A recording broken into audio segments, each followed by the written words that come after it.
اعوذ باللہ من الشیطان الرجیم بسم اللہ الرحمن الرحیم سورۃ النساء آیت نمبر 4۔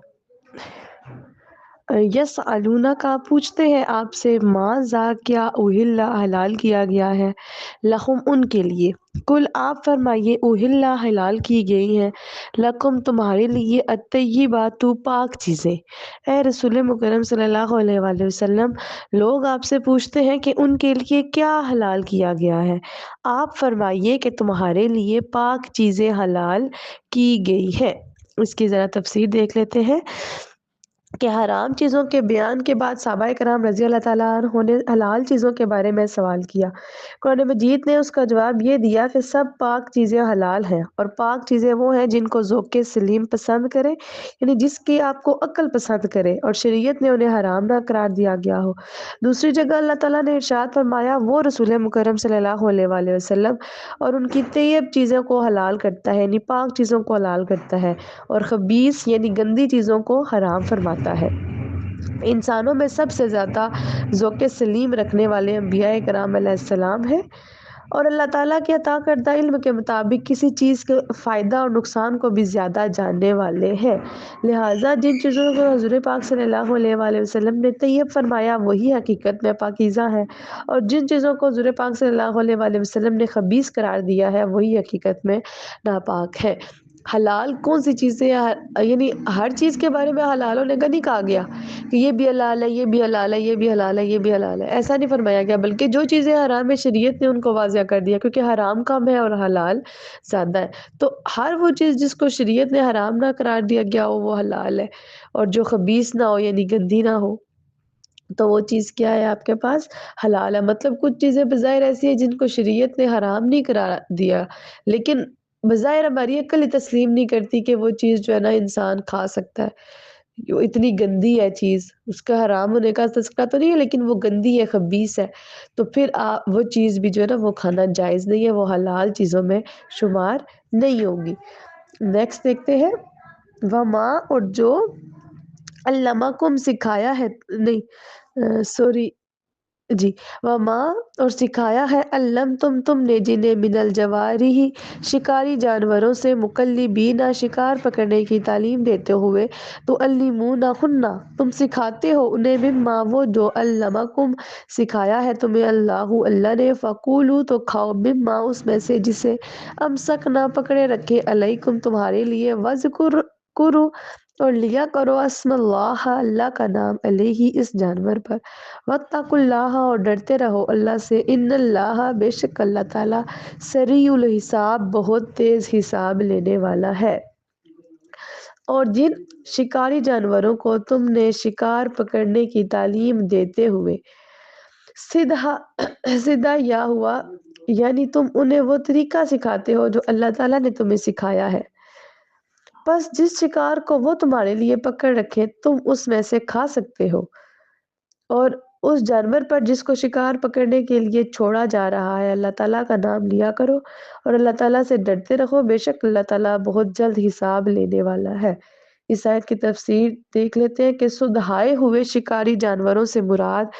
وہ پرندے اور درندے، باز، شکرے، کتے اور چیتے وغیرہ ہیں جو شکار کو خود نہیں کھاتے بلکہ پکڑ کر اپنے مالک کے پاس لے آتے ہیں۔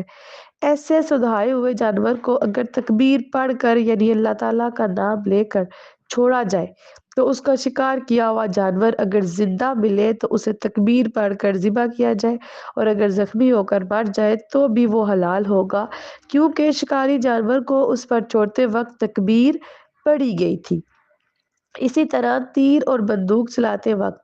تکبیر پڑھ لی جائے تو ان کا شکار اگر زخمی ہو کر ذبح کرنے سے پہلے مر جائے تو وہ بھی حلال ہوگا، کیونکہ شکار کے جسم سے خون کا نکلنا ضروری ہے جو کہ زخمی ہونے کی صورت میں نکل جاتا ہے۔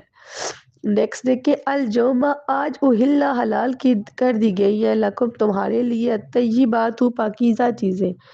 آج تمہارے لیے پاک چیزیں حلال کر دی گئی ہے، اور طعام کھانا الذین ان کا اوتو دی گئی جنہیں الکتاب کتاب، اہل کتاب کا کھانا تمہارے لیے، حل لکم حل حلال ہے، لکم تمہارے لیے، اور اہل کتاب کا کھانا تمہارے لیے حلال ہے۔ اب اس سے کیا مراد ہے، اس کی ذرا تفسیر دیکھ لیتے ہیں کہ اہل کتاب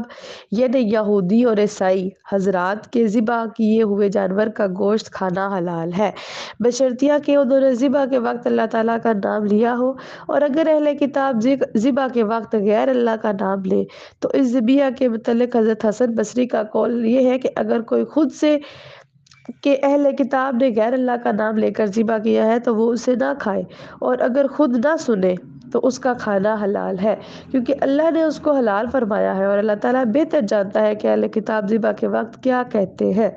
جواز کی حد تک یہ قول بہترین ہے تاکہ ضرورت کے وقت اہل کتاب کا ذبیحہ کھا لیا جائے، لیکن تقوی اور احتیاط کا تقاضا یہ ہے کہ بلا ضرورت ان کا ذبیحہ نہ کھایا جائے تاکہ ذہن کے کسی گوشے میں حرام کا کوئی شبہ پیدا نہ ہو۔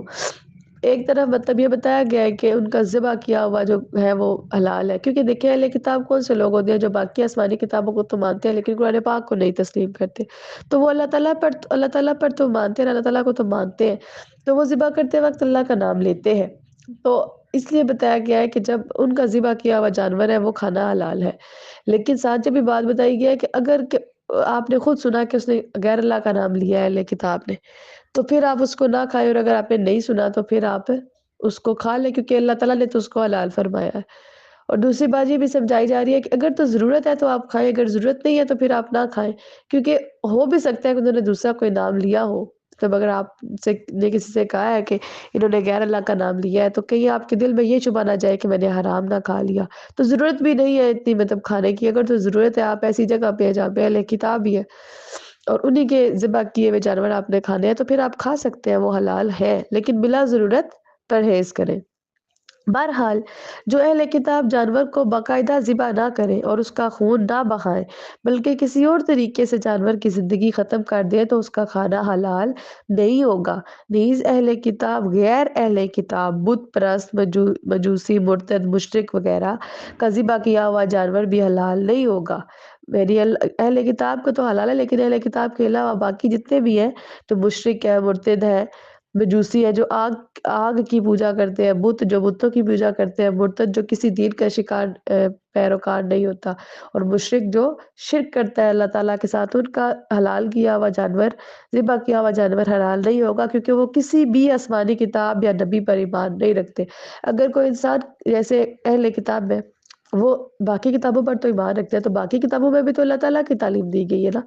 ان کتابوں میں بھی یہی ذبح کرنے کا یہی طریقہ بتایا گیا ہے کہ اللہ کا نام لے کر ذبح کیا جائے، تو اس لیے وہ اللہ کا نام لے کر ذبح کرتے ہیں، تو اسی لیے ان کا ذبح کیا ہوا جانور بھی حلال قرار دیا گیا ہے۔ لیکن جو اہل کتاب نہیں ہے، جو کسی بھی کتاب یا نبی کو نہیں مانتے، انہوں نے تو اسی طرح ذبح کرنا ہے، انہوں نے تو اللہ کا نام نہیں لینا،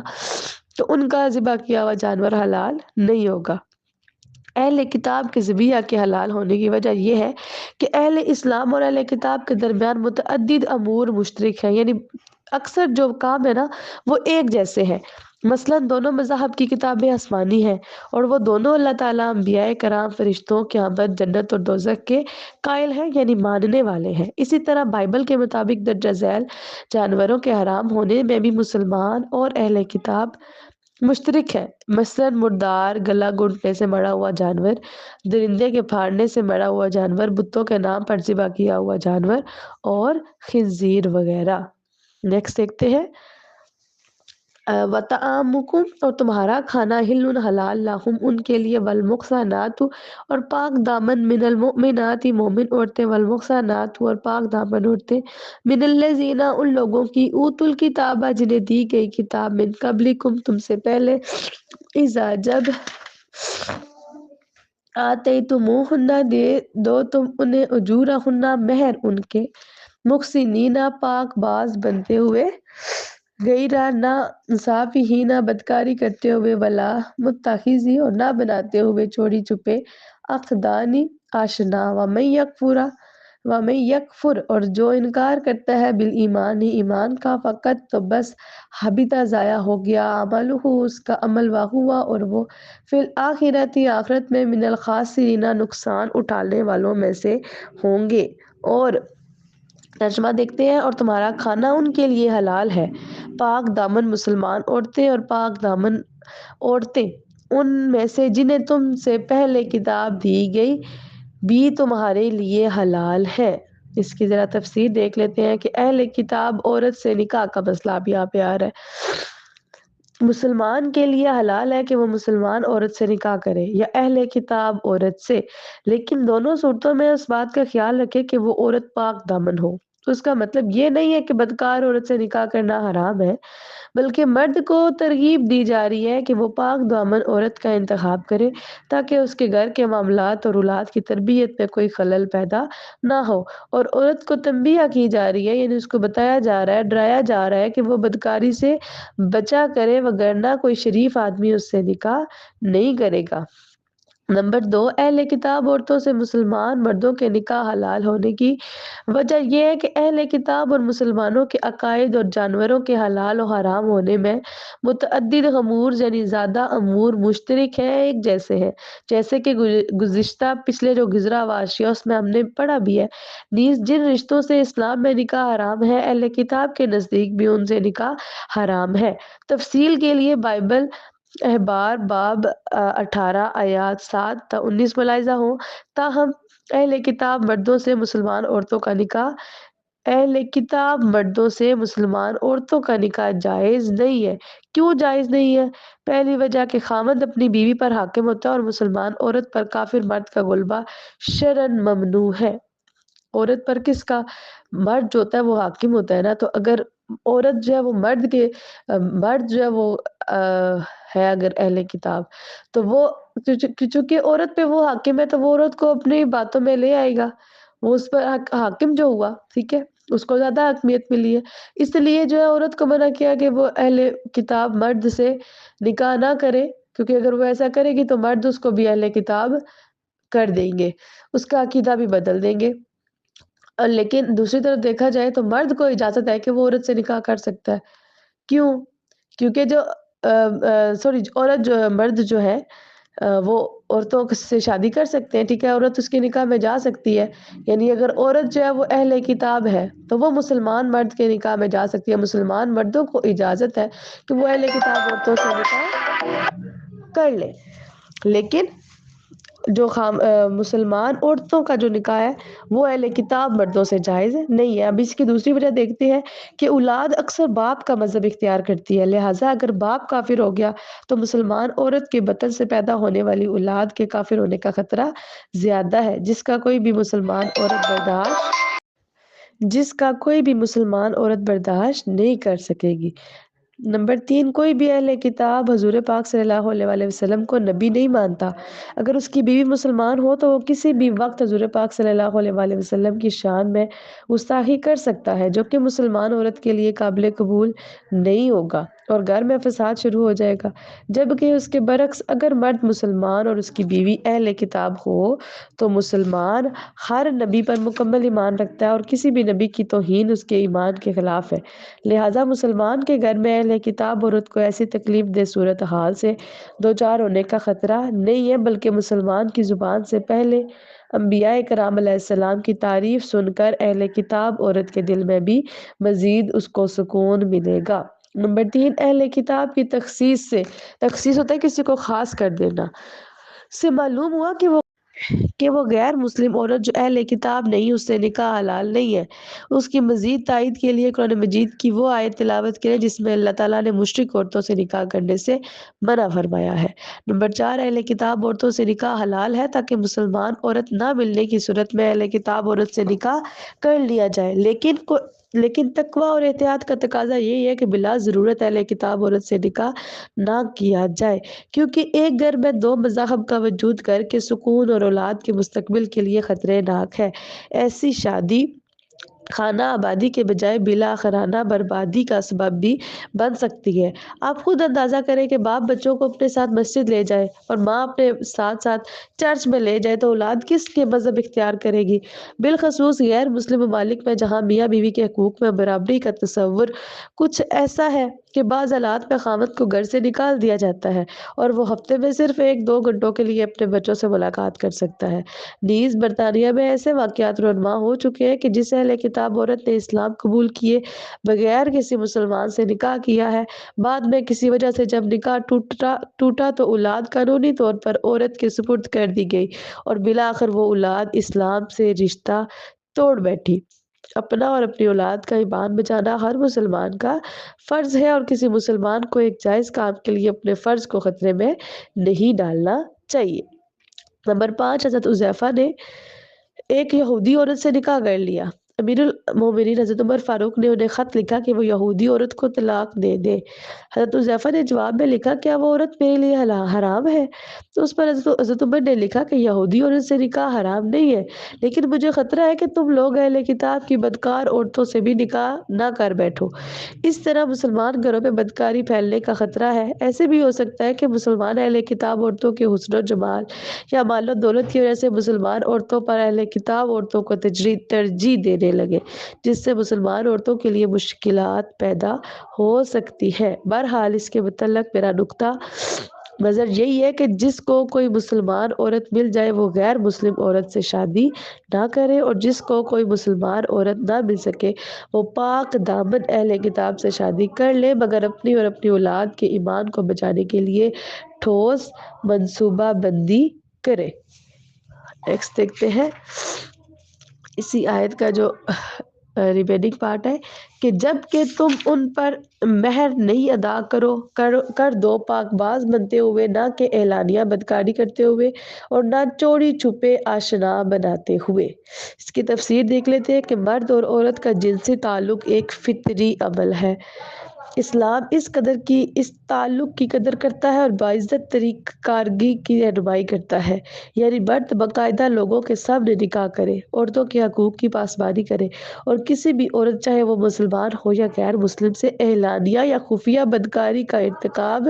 نہ کرے، کیونکہ بدکاری اسلام میں حرام ہے۔ اس آیت سے معلوم ہوا کہ جس طرح عورت کے لیے پاک دامنی کی حفاظت ضروری ہے، اسی طرح مرد کے لیے بھی پاک دامن ہونا ضروری ہے، جبکہ ہمارے معاشرے میں صرف عورت کی پاک دامنی پر بہت زور دیا جاتا ہے، مردوں کے کردار کے اوپر بات نہیں کی جاتی۔ لیکن یہ دیکھیں کہ قرآن پاک میں اللہ تعالیٰ نے فرمایا ہے کہ جس طرح عورت کا پاک دامن ہونا ضروری ہے، اسی طرح مرد کو بھی تلقین کی جا رہی ہے کہ وہ بھی پاک دامن ہو۔ اسی کا لاسٹ پارٹ دیکھتے ہیں آیت کا، اور جو ایمان کے تقاضوں کا انکار کرتا ہے تو اس کا عمل ضائع ہو گیا اور وہ آخرت میں نقصان اٹھانے والوں میں سے ہوگا۔ اس کی تفسیر دیکھ لیتے ہیں کہ کافر عورت سے نکاح کرنے میں ایمان کے ضائع ہونے کا احتمال تھا، یعنی خطرہ تھا، اسی لیے اللہ تعالیٰ نے اہل کتاب کو وارننگ دی ہے، اہل ایمان کو وارننگ دی ہے کہ جو مسلمان کسی عورت کی محبت میں مبتلا ہو کر ایمان کے کسی رکن کا انکار کر بیٹھے تو اس کی ساری نیکیاں ضائع ہو جائیں گی اور آخرت میں نقصان ہی نقصان ہوگا۔ لہٰذا کسی اہل کتاب عورت کو نکاح میں لینے سے پہلے اس کے نتائج پر اچھی طرح غور و فکر کرنا بہت ضروری ہوگا۔ اللہ تعالیٰ سے دعا ہے جو پڑھا ہے اس میں جتنی غلطیاں کوتاہیاں ہوگی اسے معاف فرمائے اور اس پر عمل کرنے اور دوسروں تک پہنچانے کی توفیق عطا فرمائے۔ وما علینا الا البلاغ المبین۔